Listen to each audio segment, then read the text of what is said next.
तो हेतु रहित जग जुग उपकारी, तुम तुम्हारे सेवक असुरारी। संसार में बिना किसी प्रयोजन की यदि कोई मनुष्य का हित ऐसी है तो केवल भगवान और दूसरे हैं भगवान के अंतरंग भक्त, यही दो ही उपकारी हैं। और भगवान अगुण अरूप अलख जोई, भगत प्रेम बस सगुण सोहोई। परमात्मा अलख है, वो देखने में नहीं आता, अरूप है, अमूर्त है, अजन्मा है। बिनु पग चलें सुने बिनु काना, बिनु कर कर्म करें विधि नाना। आनन रहित सकल रस भोगी, बिनु वाणी वक्ता बड़ योगी। तन बिनु परस नयन बिनु देखा, गहई घ्राण बिनु वास विशेषा। जहि न गावहि वेद बुध, जाहि धरे मुनि ध्यान। सो दशरथ सुत भक्त हित, कौशलपति भगवान। जब दोनों सेनाएं आमने सामने हो गई पांडवों कौरवों की, भगवान ने अर्जुन को गीता का उपदेश देना शुरू कर दिया।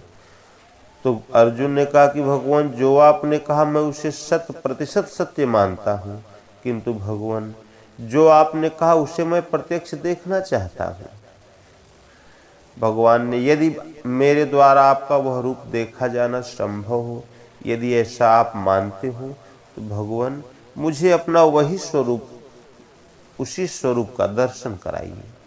भगवान ने उसकी प्रार्थना पर प्रसन्न होकर अपना विराट स्वरूप दिखाना शुरू किया। तो 2-3 श्लोक तक भगवान लगातार दिखाते चले गए, लेकिन अर्जुन को कुछ दिखाई ही नहीं पड़ा, वो आंखें मलता रह गया। भगवान ने कहा अर्जुन तू मुझे इन दृष्टियों से नहीं देख, चर्म चक्षुओं से नहीं देख सकते, लो मैं तुझे अब वह दृष्टि देता हूँ जिससे तू मुझे देख सको। भगवान ने उसे दिव्य दृष्टि प्रदान किया। फिर अर्जुन ने देखा, जब भगवान को अर्जुन ने देखा तो लगा कांपने, लगा गिड़गिड़ाने, भगवान मैं भयभीत हो रहा हूँ, लगा क्षमा याचना करने भगवान से। और फिर बाद में भगवान ने प्रसन्न होकर उसे नर ये चतुर्भुज रूप में दर्शन दिया।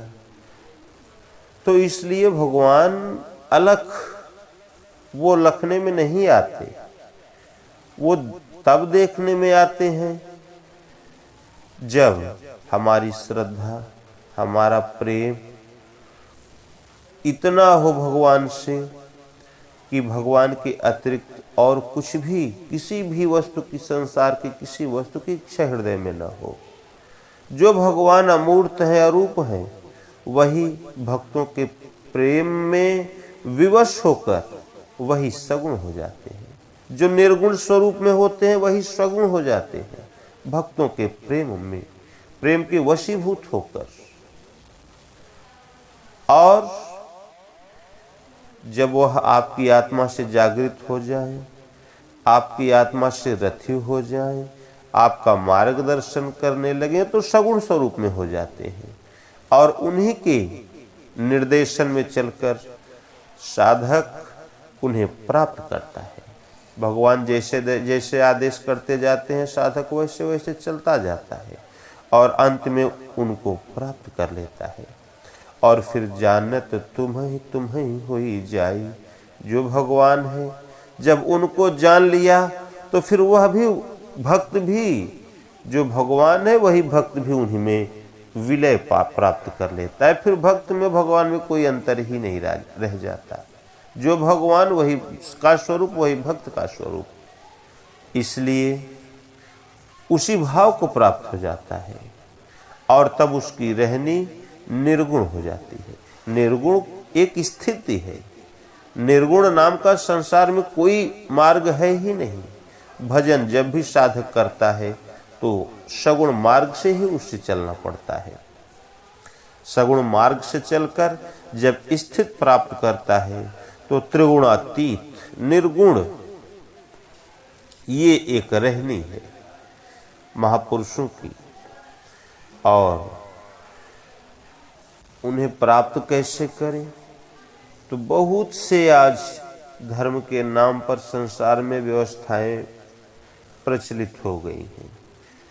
कोई माला फेरता है, कोई चंदन लपेटे हुए है, कोई सिरमुड़ा लेता है, कोई विभूति पोत कर बैठा है। ये सब कुछ भी नहीं। ये भजन का रहस्य जो है ये अन्य है। का माला मुद्रा का फेरे का चंदन घिसे ही लीलारा, जटा रखावत मूड मुड़ावत, अंग लपेटत छारा, अवधू भजन भेद कछु न्यारा। ये भजन का रहस्य अलग है। वह जहां जागृत हो गया, इष्टोन्मुखी लगन जागृत हो गई, भगवान आत्मा से रथी हो गए, जागृत हो गए, फिर संसार में ऐसा कुछ भी नहीं है कि भगवान की राह से उसे विचलित कर दे। माता मीरा को लगन जब लग गई तो जहर का प्याला, सूली की सैया, देश निकाला, कितने विघ्न आए, किंतु उसे लक्ष्य से विचलित नहीं कर पाए। इसी प्रकार बालक ध्रुव की पिता की 2 रानियां, छोटी रानी से उनका थोड़ा लगाव अधिक था। एक दिन 5 वर्ष का बालक ध्रुव पिता की गोद में बैठना चाहा तो छोटी माता ने उसे गोद से उतार कर दूर कर दिया। बोली, राजा की गोद में बैठने के लिए तुम्हें मेरी कोख से जन्म लेना चाहिए था। अब बालक ध्रुव लगे रोने। रोते हुए अपनी माता से पूछा कि माता, इसमें मेरा क्या दोष है? मुझे क्या करना चाहिए कि मैं पिता की गोद में बैठ सकूं? उसकी माँ ने कहा कि बेटा, भगवान का भजन कर तो शायद तू उस लायक हो जाए। ध्रुव भगवान की खोज में निकल पड़े। जब ये बात राजा साहब को पता हुई तो उसने मंत्रियों से कहलवाया कि देखो, अब तक तुम माँ बेटे को खाने के लिए प्रतिदिन 1 किलो आटा मिलता था, किंतु यदि ध्रुव वापस लौट आए तो आज से वह 2 किलो मिलने लगेगा। ध्रुव तक बात पहुंची तो ध्रुव ने विचार किया कि अभी तो हमने भजन किया ही नहीं, अभी तो हमने कुछ भजन नहीं किया भगवान की राह में। अभी तो हमने 2 कदम केवल भगवान की राह में चला, भगवान का भजन करने का विचार ही हमने मात्र किया है। तो भगवान, इतने में ही भगवान की इतनी बड़ी अनुकंपा कि जिन्ह प्रभु कीन्ह शेर से दूना, ताके भवन कुछ नहीं सूना। केवल 2 कदम रखने का ये परिणाम, शेर का 2 शेर कर दिया भगवान ने। तो जिस भगवान में इतनी क्षमता है, उनके घर में निसंदेह किसी वस्तु का कोई अभाव नहीं हो सकता। अब मैं प्रभु को, भगवान को प्राप्त करके ही लौटूंगा। जंगल में बड़े विघ्न आए, शेर चीतों का भय, अनेक विघ्न आए, किंतु ध्रुव की श्रद्धा पुष्ट होती गई, लौ लग गई भगवान से और ध्रुव हो गए, अचल पद प्राप्त कर लिया। यही व्यवहार प्रहलाद के साथ, खौलते हुए तेल के कड़ाहे में डाल दिया, हाथियों से कुचलवाया गया, किंतु न तो उसकी लगन कमजोर पड़ी, न भगवान का योगक्षेम कमजोर पड़ा। इसलिए भजन करने के लिए आपको सबसे बड़ी आवश्यकता होती है तो भगवान के प्रति लगन की, भगवान के प्रति लौ की। और ये भजन जब भी आप करेंगे तो इस मनुष्य शरीर में ही कर सकते हैं। और योनियां तो केवल भोग भोगने के लिए है। ये मनुष्य योनि ही इस भवसागर से पार होने का एकमात्र साधन है, एकमात्र माध्यम यही मनुष्य तन है। कर्मानुबंधीनि मनुष्य लोक के, कर्मों के अनुसार यही मनुष्य शरीर, मनुष्य तन में लोग बंधन तैयार करते हैं। भगवान राम ने कहा, बड़े भाग्य मानुष तन पावा, सुर दुर्लभ सब ग्रंथ निगावा, साधन धाम मोक्ष कर द्वारा, पाई न जेहि पर लोक संवारा। बड़े भाग्य से मनुष्य का शरीर प्राप्त हुआ, ये देवताओं को भी दुर्लभ है। और बाद में कहा कि भैया ये हम नहीं कह रहे, ये आपके सदग्रंथ बोल रहे हैं, वेद पुराण बोल रहे हैं, गीता भागवत बोल रही है, हम नहीं कह रहे हैं, ये आपके सदग्रंथ कह रहे हैं। क्यों? क्योंकि यह मनुष्य का शरीर साधन का धाम है। इसमें आपको जो चाहिए, विवेक, वैराग्य, सम, दम, नियम, इसमें जो भी आवश्यकता पड़ती है भगवान तक पहुंचने के लिए, वो भगवान ने इस शरीर में भरकर आपको जन्म दिया है। और ऐसे मानव तन को प्राप्त कर जिसने अपना परलोक नहीं संवार लिया, तो सो परत्र दुख पावई, सिर धुन धुनि पछताहि, काल ही कर्म ही ईश्वर ही, मिथ्या दोष लगाए। ऐसे मनुष्य शरीर को पाकर जिन्होंने अपना परलोक नहीं सुधार लिया, वो सिर पीट के पछताता है और काल को, कर्म को, ईश्वर को व्यर्थ ही दोष देता है। आजकल कुछ लोग जब मिलेंगे तो बोलेंगे महाराज समय बढ़िया नहीं, बड़ा समय गड़बड़ खराब चल रहा है। कुछ लोग मिलेंगे कि महाराज क्या बताएं, हमारी तो भाग्य में ही नहीं लिखा है, तो कैसे मिल जाए। कुछ लोग कहते हैं कि महाराज दिन भर भजन करते हैं, इतना भजन करते हैं, लेकिन भगवान सुनते ही नहीं, तो क्या करें। सबकी भगवान सुन रहे हैं, हमारी भगवान सुन ही नहीं रहे हैं। और यहां भगवान कहते हैं कि ये इसमें किसी का दोष नहीं है, इसमें दोष केवल आपका है। यदि आपको मनुष्य शरीर उपलब्ध है और फिर भी आपको अभाव है, तो इसमें न समय का दोष है, न ईश्वर का दोष है, और न आपके कर्म भाग्य का दोष है। दोष है आपके कर्मों का। ये व्यर्थ ही लोग ईश्वर को और समय को और भाग्य को दोष देते हैं। लक्ष्मण ने कहा, निषाद राज से वनवास का आरंभिक समय पहला दिन था। माता सीता, भगवान राम कुश के आसन पर सोए हुए थे। इतने में निषाद राज भी धनु ही लेकर आए और पहरा देने के लिए वहां बैठ गए लक्ष्मण जी के पास। जब उनकी दृष्टि प्रभु पर पड़ी, निषाद राज ने कहा, बोले भैया लक्ष्मण, ये माता कैकेयी बहुत ही कुटिल, ये बहुत ही दुष्ट है। ये विभूतियां जब घास पर सोएंगी तो फिर अच्छे बिस्तर किस लिए बने हैं? ये अच्छे बिस्तरों का निर्माण क्यों हुआ है? ये सिंहासन किस लिए है? राजगद्दियां किस लिए हैं? लक्ष्मण जी ने निषाद राज को समझाया, बोले भैया इसमें माता कैकेयी का तो कोई दोष नहीं है, इसमें तो केवल हमारा ही दोष है। तो नहीं को जग सुख दुख कर दाता, संसार में आपको कोई रंच मात्र भी सुख दे नहीं सकता, कोई रंच मात्र दुख नहीं दे सकता।